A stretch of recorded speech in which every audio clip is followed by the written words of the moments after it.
Salut à tous, dans cette vidéo on va analyser les crypto-monnaies, le Bitcoin, l'Ethereum, le Ripple que je trouve très intéressant en ce moment. Ensuite on procédera à une analyse psychologique et je te montrerai par la suite mes portefeuilles, comment je gère mes crypto-monnaies. La grande question en ce moment c'est est-ce que ça va repartir et vers où? Parce que oui, c'est reparti, je t'ai fait une vidéo hier, et là la question c'est vers où? Est-ce que ça va se retourner ou est-ce que au contraire on va aller péter les derniers plus hauts? On commence avec l'analyse du Ripple que je trouve très intéressant en ce moment. Tu vois, si tu écoutes mes vidéos, que on vient bien tester la zone de neutralité sur le RSI. On est dans une très très belle tendance haussière. Ici, je suis en 15 minutes. Pour moi, il n'y a pas de raison que ça se retourne tant qu'on reste au-dessus de cette zone de neutralité. On peut venir taper les 1,45, les 1,50. Une fois qu'on sera venu taper les 1,50 sur le Ripple, on va atteindre des niveaux clés. C'était les niveaux où il y avait eu une consolidation.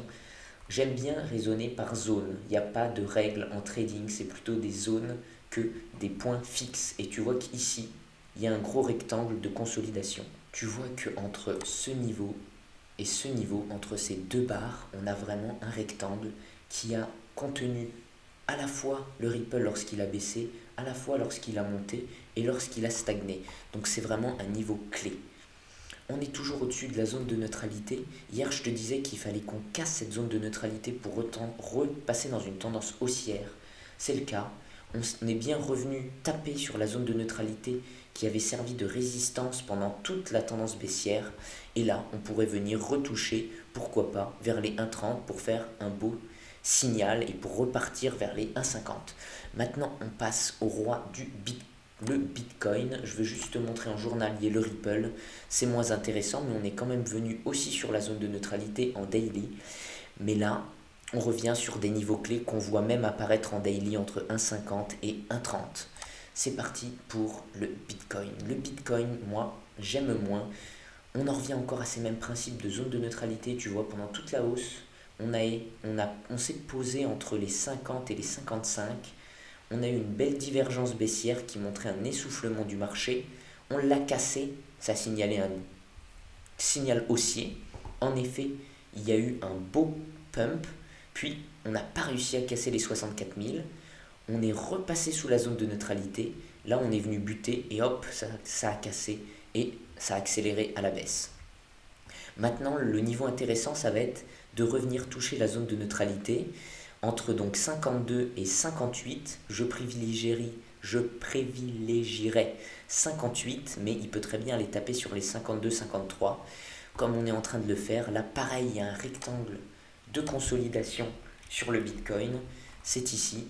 On a un gros niveau entre 58 000 et 54 000. Mais pareil que sur le Ripple, on a cassé cette zone de neutralité sur le 1 heure et on vient maintenant en tendance haussière sur le 1 heure. C'est un peu différent sur le Bitcoin puisque en journalier on est plutôt à devenir baissier et en 1 heure on est repassé haussier. Sur l'Ethereum c'est pas le cas, il y a cohérence entre le 1 heure et le daily, on est clairement haussier. Le Bitcoin, c'est intéressant aussi de voir les commentaires, vous étiez nombreux à dire que il fallait que le Bitcoin aille toucher les 42 000, 44 000 avant d'acheter. Bien sûr que les marchés financiers ne font jamais ce que les particuliers attendent. Il est allé à 47 000, 46 000 et il est reparti. Voilà, il ne vous a pas attendu. C'est triste, mais c'est la vie. Maintenant, je vois que dans les commentaires, on me dit beaucoup il faut attendre 53 000, 54 000, 55 000 pour acheter. Ouais, bah je dirais justement que c'est les endroits dangereux. Ça peut se retourner maintenant. Ça pourrait venir retaper les 51 000 avant de repartir à la hausse. Pour le moment, comme vous le voyez, en 1 heure, je suis plutôt haussier, mais ça peut changer très vite. Moi, j'aimerais bien qu'on aille taper les 58 000. C'est plus très loin au final, hein, c'est juste ici. Ou du moins le haut de ce niveau. Il y aura sûrement beaucoup de personnes qui vont shorter par là, ce qui va pousser un peu les cours vers 58 000, 59 000. Et là, pour moi, ça peut clairement se retourner. Je vais te montrer pourquoi. On va juste sur un graphique. Ça, c'est LMAX qui donne ces graphiques et ils sont avec une boîte. C'est pas TradingView, c'est sûrement Pro Real Time. Ici, je vais juste bouger un peu l'écran. Hop. Ici, tu vois, on est sur le Bitcoin. C'est LMAX, donc c'est des pros. C'est surtout des contrats futurs. Tu vois qu'il y a eu un gap. Le jour, c'était un dimanche, où le Bitcoin a commencé à se péter la figure. Depuis, on n'a pas réussi à revenir. Hier, il y a eu un bel avalement haussier, mais en attendant, le stochastique, tu vois, en une journée, là, on est en daily, donc ça a beaucoup de force, qui était resté au-dessus de sa zone de neutralité des 50, pareil pour le RSI, ils étaient très bien soutenus, là ils ont cassé. Le stochastique il a cassé, le RSI il a cassé, tu vois que là il vient retoucher sa zone de neutralité, donc ça peut être un signal baissier, mais vu que ce qui a soutenu la hausse, c'était plutôt le niveau des 57, comme tu le vois ici, ici c'était encore un petit peu plus haut, je pense que avant de baisser, il va aller retoucher ces 57. Ça correspondrait à un niveau entre 57 000, 58 000, 60 000, tu vois, au maximum, qui viennent combler ce gap. Ce serait, à mon avis, le signal le plus probable et que le stochastique revienne toucher cette zone avant de venir recasser. C'est un grand classique. Je t'en avais parlé sur le pétrole dans une dernière vidéo et d'ailleurs, c'est ce qui s'est passé sur le pétrole. Voilà, tu vois, belle tendance haussière. Le stochastique touche, pareil pour le RSI. Là, on vient rebuter, on vient retoucher et là, hop là, ça commence à repartir à la baisse. Je suis toujours baissier sur le pétrole. Là, le problème, c'est qu'il tient quand même sa zone de neutralité, mais tu vois cet effet de l'ancienne zone qui a soutenu la hausse, maintenant, soutient plutôt la baisse. C'est pareil, ça marche pareil sur tous les marchés financiers et sur le Bitcoin aussi. Maintenant, on va passer sur le Bitcoin en une heure que je te montre un peu plus sur LMAX parce que je trouve aussi très intéressant. Là, tu vois, on soutient toujours la hausse. Le stochastique, il est bien au-dessus de sa zone de neutralité, le RSI aussi. On pourrait aller venir toucher les pivots vers les 51 000 et là, ça voudrait dire un signal encore plus beau. Mais si on vient exploser maintenant, on peut clairement aller vers les 58 000 et là, il faudra être très prudent, je pense. Je vais prendre une partie de mes profits, peut-être sur le Ripple qui a beaucoup progressé, car on va arriver sur des niveaux risqués et tout le monde attend l'explosion euphorique de cette bulle, soi-disant une bulle, voilà, ça va finir par une explosion.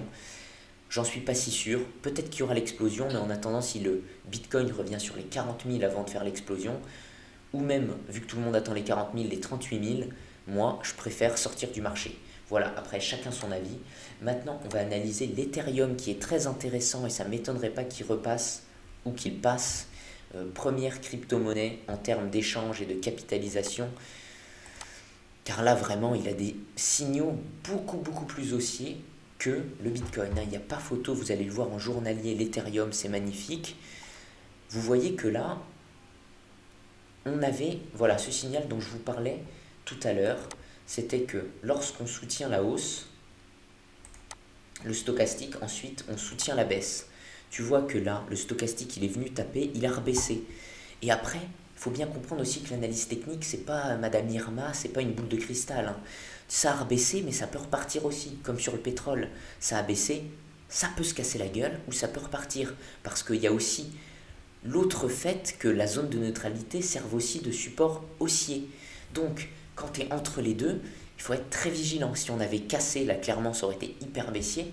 Là c'est un bon point pour shorter, mais en restant vigilant à cette zone, si on la tient après un avalement haussier, il faut clairement sortir de la position.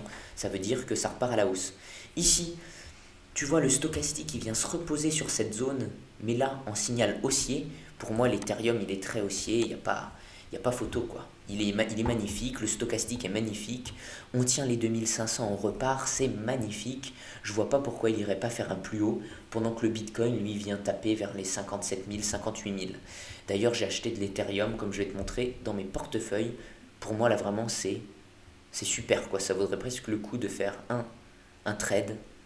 Mais le problème, c'est que sur les crypto-monnaies, trader avec marge, ça peut rapporter gros, mais c'est presque suicidaire quand tu sais que ça peut repartir à 24 000, 23 500, revenir toucher les supports et repartir à la hausse. Et c'est pas pour ça que le signal haussier sera invalidé. C'est juste que le marché il fait ce qu'il veut. Et c'est tellement volatile que même sans levier, tu as les mêmes volatilités qu'avec du levier sur action. Ça, il faut le comprendre. Pour tous ceux qui font des crypto-monnaies, en un jour, tu fais des plus-values, des mouvements de une semaine sur les actions classiques, sur les marchés classiques.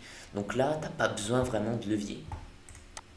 Voici pour ce qui est de l'Ethereum, du Ripple, Maintenant, qu'est-ce qu'on peut analyser? L'Ethereum, je viens de te le montrer. Je pense qu'on a passé tout en revue. On va aller voir maintenant la psychologie des opérateurs, c'est hyper important. Je vais me remettre dans le coin parce que tu n'as pas envie de me voir. Voilà. Hier, on était à 27, tu vois. Je t'avais fait une vidéo, c'était la peur, c'est pour ça que j'ai acheté. Quand c'est la peur, c'est toujours bien d'acheter, je pense.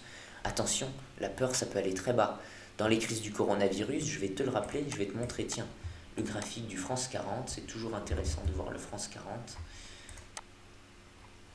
Sur le France 40 en journalier, je te rappelle que ici on disait que le VIX, c'est-à-dire l'indice de la peur sur les marchés financiers, il était au plus bas. Ça ne nous a pas empêché de descendre à 3600.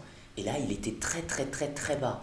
Donc, la panique peut aller très loin. Certes, c'est toujours bon d'acheter quand il y a de la peur. Ici, c'est bien d'acheter quand il y a de la peur. Ici, c'est bien d'acheter quand il y a de la peur. Ici aussi, ici aussi, ici aussi.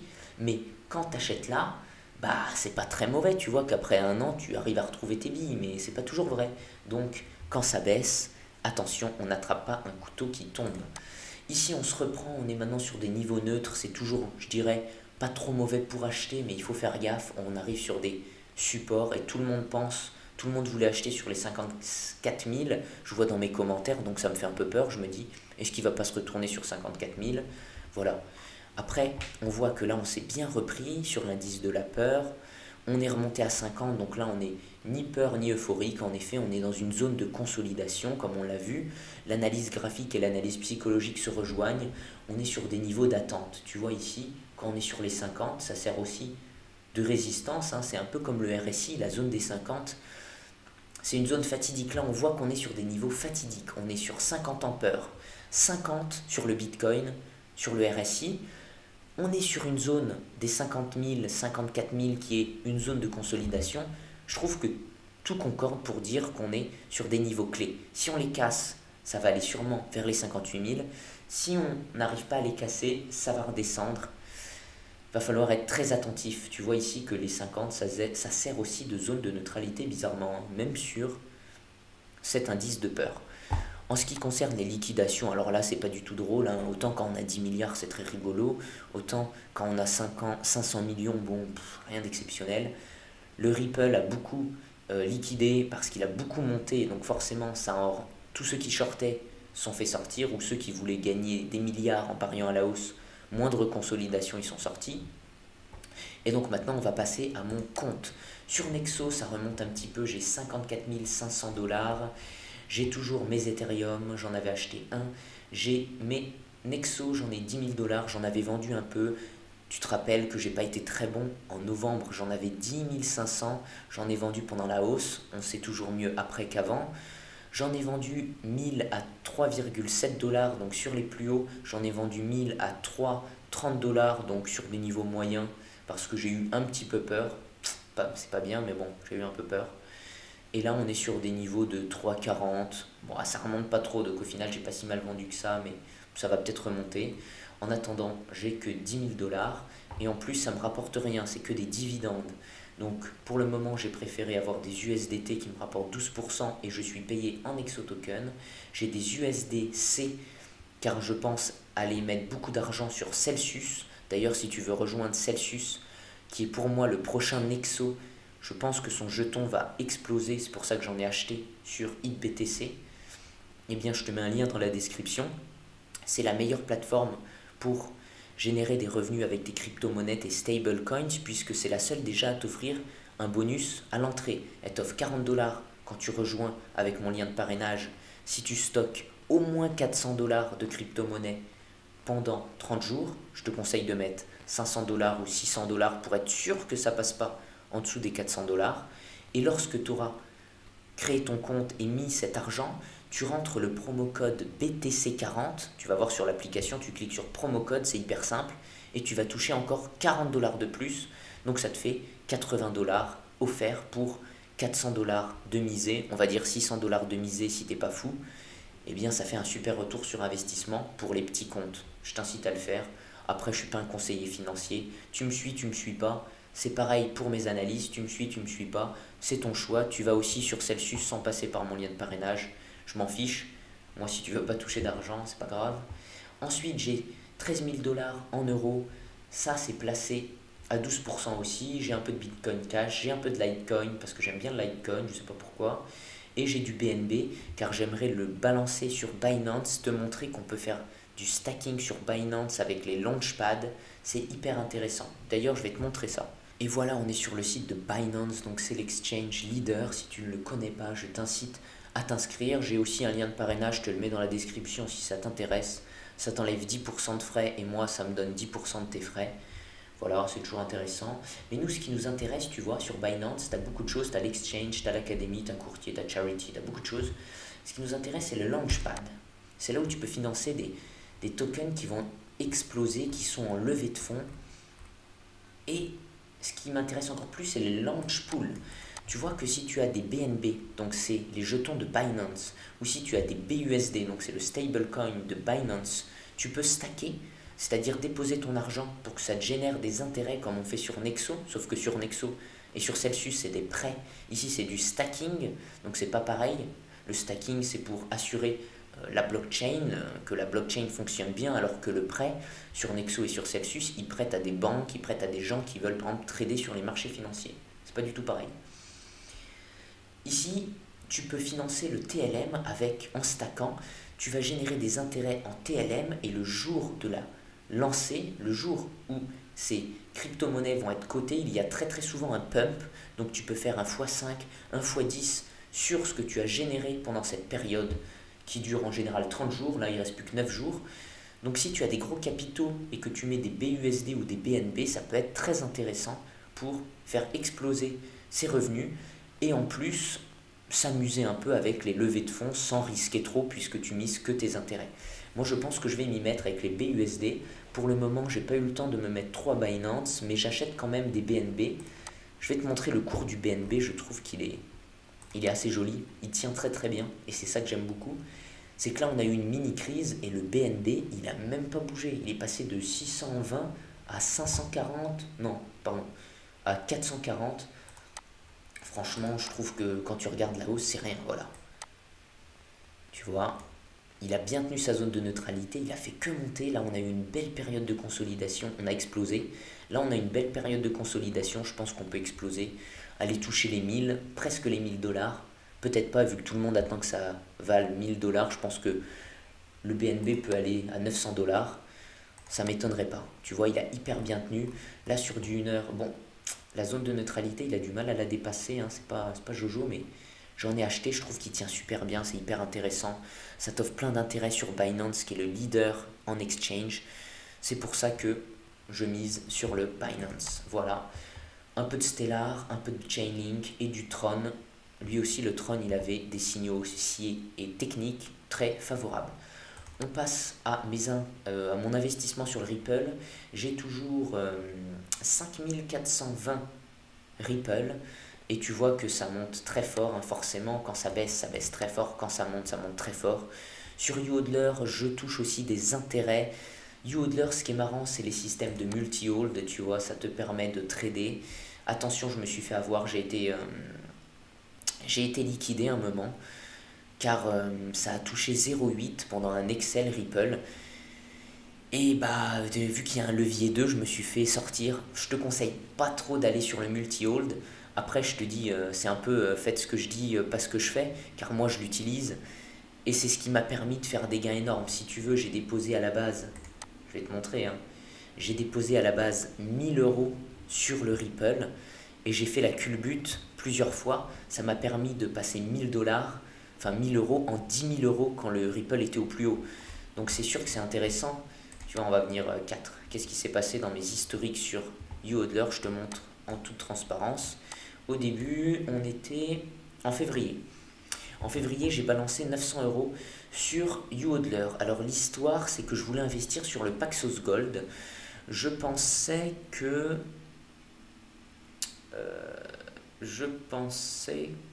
le gold allait repartir, je crois. Ouais, c'était ça. Donc j'ai voulu acheter en fait de l'or papier et le Paxos Gold, pour ça il est pas mal. Donc voilà, j'ai converti mes 999 € en Paxos Gold, j'ai généré des intérêts, j'ai investi, puis à un moment, ils ont dit si vous faites des turbocharge, vous participez à un jeu concours qui se termine d'ailleurs le 31 mai À chaque fois que tu vas faire du trading pour une valeur de 1000 $ ou plus, tu vas gagner un ticket où tu vas pouvoir avoir une chance de gagner une Tesla. Donc je me suis dit, vas-y, c'est drôle, je vais faire joujou. Puis au final, j'ai perdu. Qu'est-ce qui s'est passé? J'avais parié, je sais plus, sur la hausse ou sur la baisse du Bitcoin. Mais avec levier, bah, je me suis vite fait sortir. Bon voilà, j'ai tout perdu. Et c'est pour ça qu'au bout d'un moment, j'ai redéposé. Ah voici, c'est bon. On y est. Donc, au bout d'un moment, c'était le 15 mars, je perds mes 849 $. Je remets 1000 € et là, je convertis mes 1000 € le 15 mars en 2700 Ripple. Ok, donc là, je paye 5 € de frais, mais maintenant, ils se sont calmés sur les frais. Voilà, bon, je touche toujours des intérêts, je touche mes intérêts en Ripple, mes intérêts en... Je sais pas pourquoi je les touchais en dollars, voilà, il se passe un peu rien, mais tu vas voir que sur la page 3, ça va être assez sale. Rappelle-toi que j'ai transféré 1000 € en 2700 Ripple. Je enlève mes 2700 Ripple de mon compte d'épargne et je le mets sur du multi-hodl. Là, je sais pas pourquoi il me répercute mais moins de 149 $, hein, mais je les ai perdus qu'une fois. Voilà, donc je mets sur multi-hold mes 2700 Ripple et tu vois que quand je les unhold, donc quand je les retire, ils deviennent 4680 Ripple. Dis-toi bien qu'ils m'ont pris des frais énormes, hein. En gros, j'ai fait une plus-value de... J'étais à plus 5500 XRP, mais ils prennent 10% de frais, 10% pour je sais pas quoi, 5% pour les frais en heure, mais maintenant ils se sont calmés. À l'époque, c'était ouf. Voilà, on est sur la page 1. Normalement, on ne le voit pas, mais j'ai unhold mes XRP et j'ai perdu 650, c'était à peu près là. Moins 650 XRP, voilà. Spend, ah voilà, là c'est sur Spent, j'ai perdu 650 XRP. En plus, je l'ai exécuté au pire prix à 0,8, tout de suite c'est remonté à 1 $, bah c'est logique. J'avais un peu peur de ça, je m'en doutais un peu, mais j'étais placé. Et voilà, je me suis fait avoir quoi. Et maintenant, pour le moment, je regagne, mais fais gaffe. Je te mets un lien dans la description si toi aussi tu veux faire du trading sur crypto-monnaie sur YodLer. Comme je te dis, je te le conseille pas, mais moi-même je l'ai fait, ça m'a rapporté gros, donc si t'es bon, ça peut te rapporter gros. Je gagne 150 $ en te donnant ce lien de parrainage, toi tu touches rien. Ça c'est la politique de YodLer, j'y peux un peu rien. Ça soutient la chaîne, bon voilà, après tu fais ce que tu veux. Tu t'inscris sans mon lien si tu as envie, ça passe aussi.